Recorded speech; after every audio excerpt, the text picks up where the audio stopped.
Thanks, Duncan. My name is Terrance Glancy and I work for Crosscare. It's a large social care agency up in Dublin and North Wicklow. I'm based in Dún Laoghaire Youth Services. This poster is kind of a representation of my practices over the last 2 to 3 years and how they've changed. It's a bit like a past, present slash future time frame here. So the title, Using Maori Values in Outdoor Learning Settings to Promote Personal Social Development. Why Maori values? Well, I could have chosen any of the international practices on the big posters around the room here. Place-based education, the Czech way, real-world learning network, project adventure. Because the one thing they all have in common is emotional well-being and spirituality and physical well-being. It's very interconnected. But the Maori values one stood out to me because they have a term, whakapapa, which translates directly to genealogy.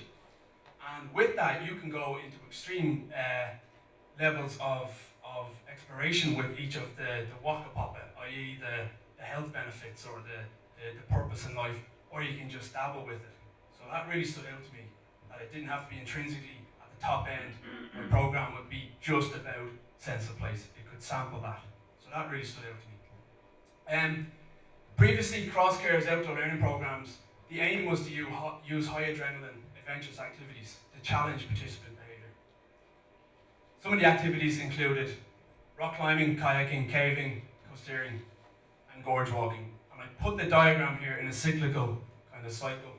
Microphone's here. I put it in a cyclical diagram because it seemed to be that we would just do the same activities over and over and over, and it got so monotonous for me, and as a couple of young people said, can we go somewhere else and climb? Well, logistically we didn't have that advantage, so I started to look at this practice and I started to question it, and I wondered, is this the best approach? Using high adrenaline activities, we all have that one or two individuals on a session or a program who doesn't want to do the abseil, who's scared, who doesn't want to do a capsize. And these concepts, like adventure, like risk, character building, using fear to challenge behaviour, have come under recent scrutiny. And I believe that's because of its British military roots. There's a great article out there, Ringer and Spinogue wrote, Can't He See Me Crying Inside? And it had a very powerful effect on me. And it puts yourself in the shoes of a young guy with his peers on a zipline course, and he is scared. He's very scared. And so the instructor is trying to encourage him, and he's giving all sorts of anecdotes. Come on, you'll feel great when you go home and rise to the challenge, and you're letting your friends down, and the guy is dying inside. So put yourself in his shoes. That's very powerful.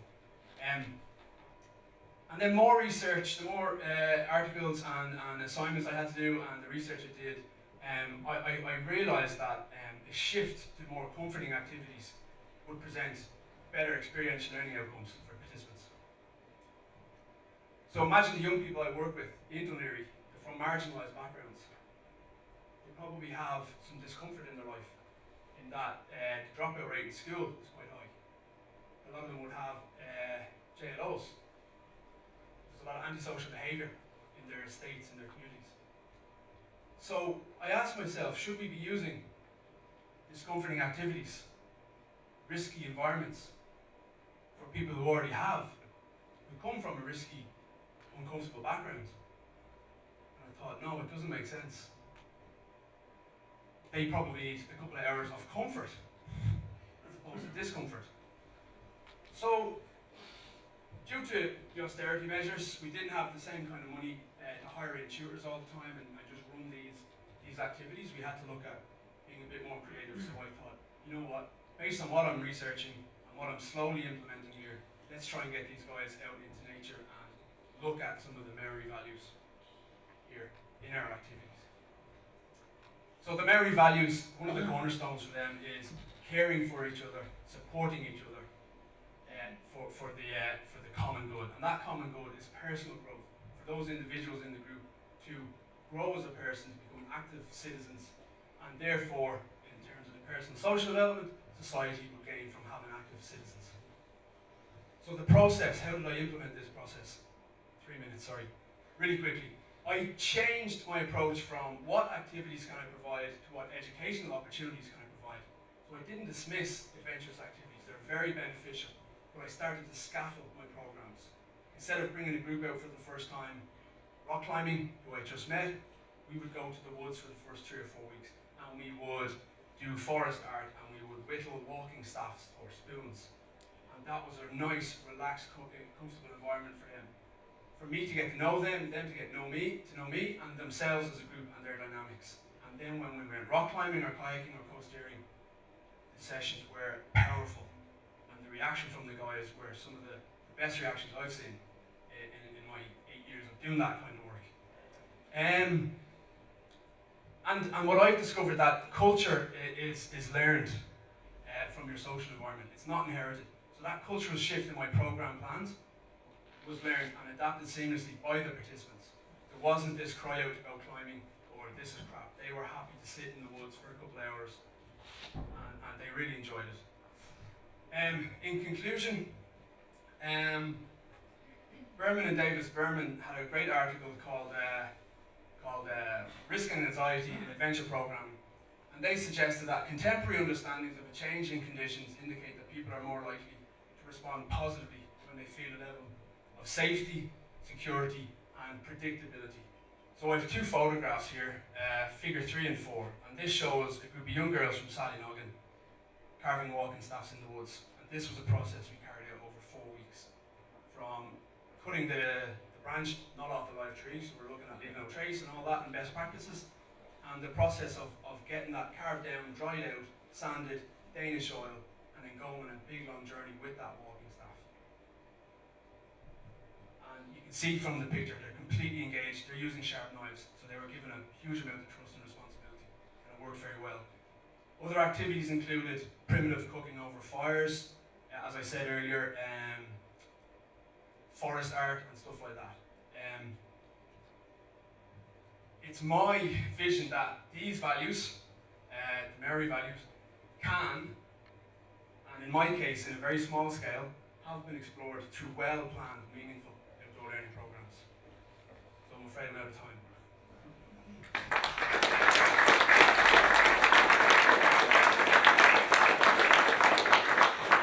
So you can ask me about the colour scale, the colour format. Anybody a question for Terrance? Just having known Terrance since a young boy, I would give him a sharp knife. That's like, that's just a thing, okay. Come on now, Tala. Anybody a question for Terrance? I didn't give him the knife.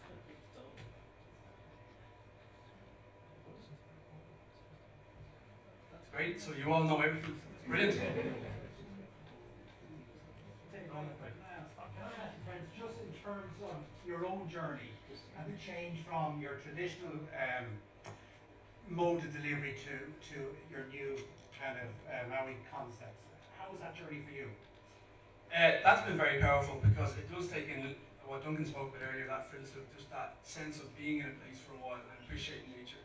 All too often we walk into the quarry, set up the ropes, run the session. Now we can journey in, take our time, look at who climbed which route first, talk about the history of the quarry, take our time, and maybe not pick the hardest climb, something that we know everyone's going to enjoy and appreciate while learning about the history and that place that's 5 minutes around the corner from where they live that they wouldn't otherwise get to see. And that slow process has really impacted me and me thinking of my sense of place. And where we're based in Dunleary, we're very fortunate to have a number of hills up and around us.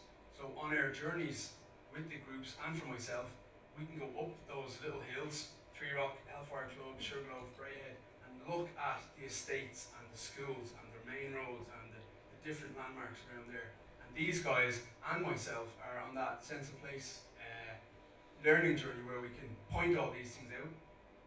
And you know, there's a great saying of if you don't know where you're from, you don't know who you are. So that's, I hope that answers that. Anybody? Yep.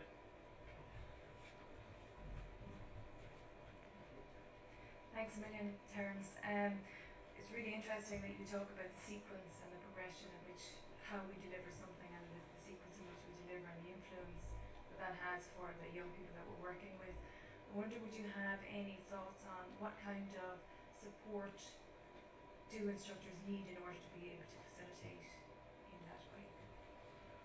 Really, really good question, and I suppose it'd be very difficult to run a training course to a 1 or 2 day training course to instill this, because it is something you have to go out and experience and feel and see for yourself, and to really believe in it and understand it.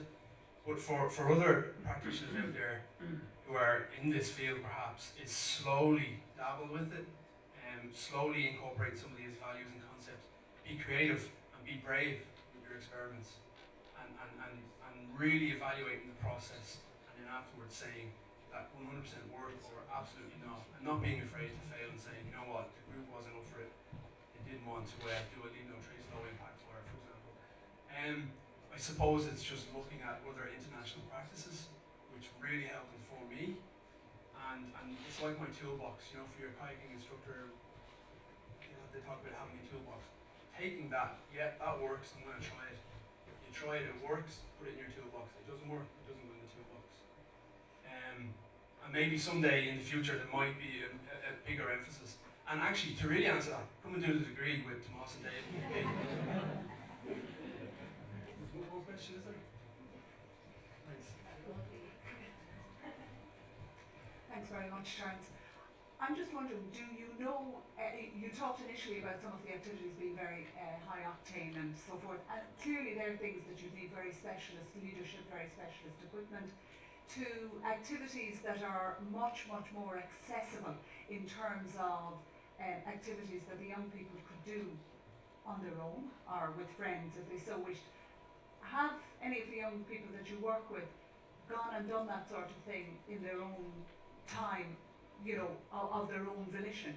A little like, maybe Duncan's notion earlier of just volunteering or just choosing to do. Yeah, a really powerful point that stands out for me, which relates to this question, I hope, was we took a group to the woods and we did some forest art. It was using whatever debris was on the ground, small debris that was fairly fresh after a storm, and we did figurines on the ground, and then we scattered it all back. The following week we went out and we took some pastry and we did some faces on the trees. So they used leaves and branches and they added to the face. And that example was, how are you feeling today? You feeling good? Right, do a good face, do a nice face, a happy face. So that activity for that group from Ballybrack, which is a very socially marginalised area in Dunleary, worked very well. They really engaged with that activity. And I drove home and I was thinking, oh yeah, they seem to like that. How do I know? Anyway, the following week, a little lad, Edward said, I was going to call him Ned, his friend called him Ned, but Edward said to me, oh Terrance, I took my ma back up here the next day to show her the faces, and she thought it was brilliant. So that showed me that he was able to tell his mum about it, walk the 15 minutes from Ballybrack to Killiney Hill, and the impact, it's very small, I get that, but it was powerful enough for me to think, yeah, this is... It's not small. It's not small, okay, thanks. So, that's it, thanks.